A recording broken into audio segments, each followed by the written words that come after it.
is bait. Life outside the Federal Witness Protection Program.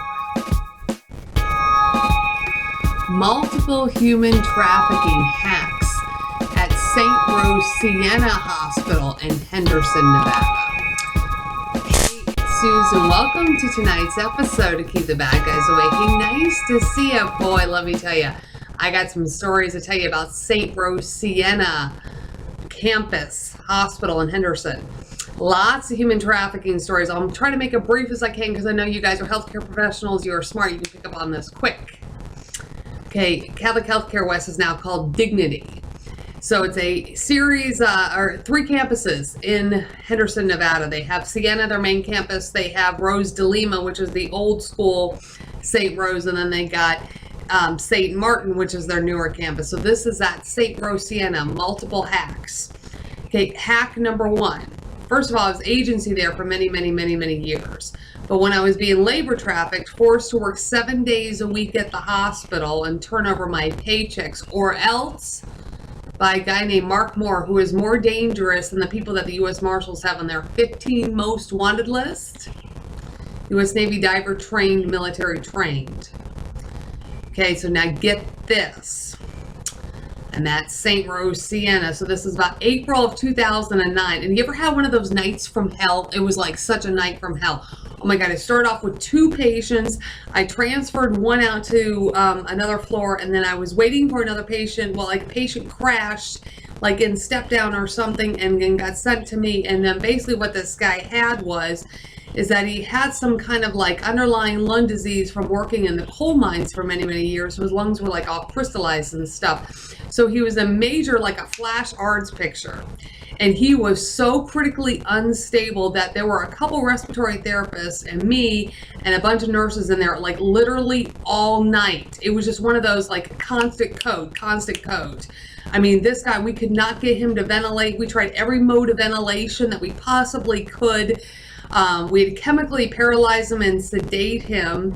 And so we had to actually get the pharmacist, out of the pharmacy to come over and help us dose this, because at this particular hospital, they didn't really have, they didn't chemically paralyze and sedate people a whole lot. So we had to get the pharmacist out. He had to mix it and set it all up and stuff like that. But it was horrible. It was one of those horrible nights, and practically the whole nursing unit, including the charge nurse, was in this patient's room because he was so sick and he was so unstable in many different ways. His heart was doing all kinds of crazy things because we couldn't ventilate him. Horrible. I mean, this is a private hospital, so there's not doctors in-house upstairs 24/7. The pulmonologist even had to come in at the middle of the night because we kept having to call him every 5 minutes. I mean, this guy was that bad. It was that bad. Okay, so now get this. We finally had him sort of stabilized on a very high mode of ventilation, chemically paralyzed and sedated by the change of shift in the morning. Okay, and the pulmonologist was still there trying to look at all these x-rays and figure out what the damn hell was going on. And then the nurse that they had take over for me had never taken care of a patient that had been chemically paralyzed and sedated. Can you believe that? It was absolutely unreal. And her main focus was making sure that we turned this patient to check to see if he had any pressure ulcers, because that's the new thing with Medicare. And I'm like, I am not turning this patient. We have been in there all flipping damn night. We turn this patient, he is going to die. It's one of those patients you turn, it's they're going to die. I'm like, no way. The pulmonologist even said, no way, don't you dare damn touch this patient, okay? She wrote me up for not turning this patient with her, but she had she knew nothing about the mode of ventilation that this guy was on. She knew nothing about the paralytic. She knew nothing at all about Nimbex. Can you believe that? An ICU nurse knowing nothing about Nimbex. She didn't even know how to do a train of 4. I had to show her how to do a train of 4, and she's got the fucking nerve to write me up because I'm not going to turn this patient that had been unstable all night. And so then that went to my travel company, HRN, and I'm like, you got to be fucking goddamn kidding. And I just told him pretty much, take it and shove it. Because like I said, I've been labor trafficked 7 days a week for 1.5 years. My car getting ripped off, all my property getting, ripped off, sex trafficked at many hospitals throughout Las Vegas, my kid getting beaten up and kidnapped, all kinds of goddamn shit. And the last thing I need is some fucking goddamn bullshit from some damn stupid nurse that they set up to write me up. Hit number 1 on St. Rose. Hit number 2 on St. Rose. And this is back many years ago, probably back in about 2007. I had been agency there for many, many years, and I applied to go staff, mainly because my son and I were living in Henderson, and I thought it'd be easier if I just went staff. I'd have better insurance and all that. This kiddo, he had a lot of medical problems. He was a status post 27-weeker, congenital hypothyroidism, believed to be from maternal antibodies. Okay, frequently in the hospital with pneumonia. Okay, in the midst of all this. So, thought I'll go staff at St. Rose, I'll go staff in the ER, work 11 to 11, 3 days a week, and I'll have good insurance. Okay, so I did that, applied, got the job. Okay, went through all the orientation and so forth. And you have to be there for like so many weeks or whatever before your insurance kicks in and all that. Well, I actually had multiple specialist appointments set up for my son. A neurologist appointment, I had another endocrine appointment, I think I had a couple other things, because we were trying to work on this kid's medical problems because he had so many developmental delays. His IQ was actually tested as being 71, 72 down the road. So he was borderline mentally retarded, not totally identified at that point, but he had a lot of medical problems. So we were trying to get him a lot of medical appointments. So, those are expensive, so I need good insurance. So that's why I applied to go staff. Okay, now here's what happened. Okay, so the Clark County, Nevada school district wanted him tested to get him into this special program that they had called Child Find or something like that. And it was a program for special needs kids to try to see if they could help them catch up. That's why I said my kid had a lot of problems. So he went through this. They wanted him tested. They wanted all this stuff done to get him into this Child Find program. So I had only been there for like maybe a month, 6 weeks.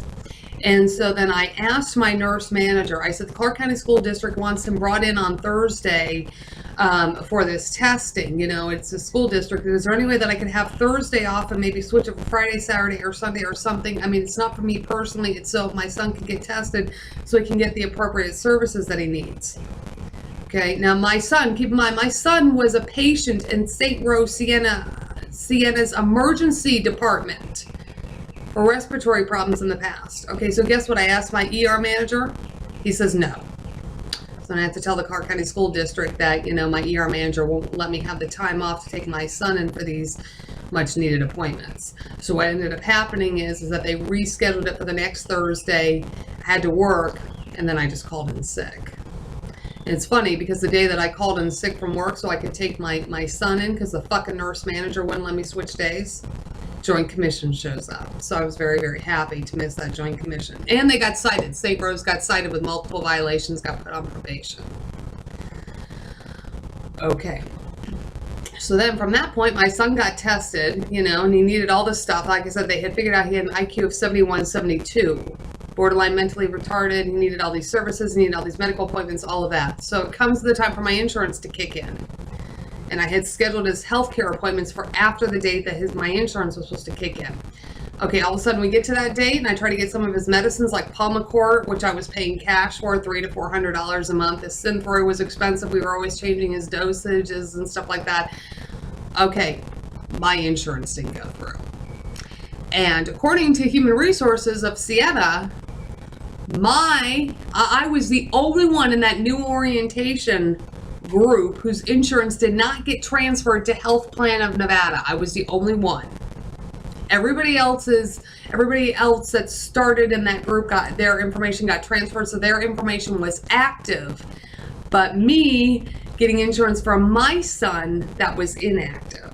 Okay, all right, and then it wasn't transferred, so I didn't have insurance. The Human Resources Department at St. Rose took no steps to correct this situation. It was a union hospital. The SEIU was in the hospital. I went to the SEIU for help, or SIEU, whatever the hell that is, that labor union. They refused to help me. The nursing union refused to help me, despite the fact I have a special needs child.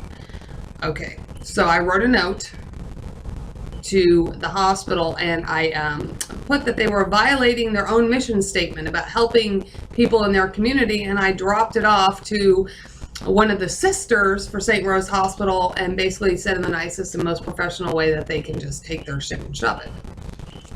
Okay, and I quit. Now, when I got this letter, this Homeland Security letter back in 2010, I did send this over to St. Rose Hospital, I think to the Sienna campus. St. Rose Hospital did call me back, and they asked me if there was anything that they could do. You know what, there was so much organized crime going on at the time that I didn't call them back. I couldn't call them back, but my thought was, why didn't you help me when I was your own employee? So anyway, this is the kind of crap that they do. Over and over again. It's human trafficking. Don't miss the signs. Human traffickers work in many, many, many, many, many different ways, including through the healthcare system. Tonight's episode of Keep the Bad Guys Away, human trafficking. I'll see you next time.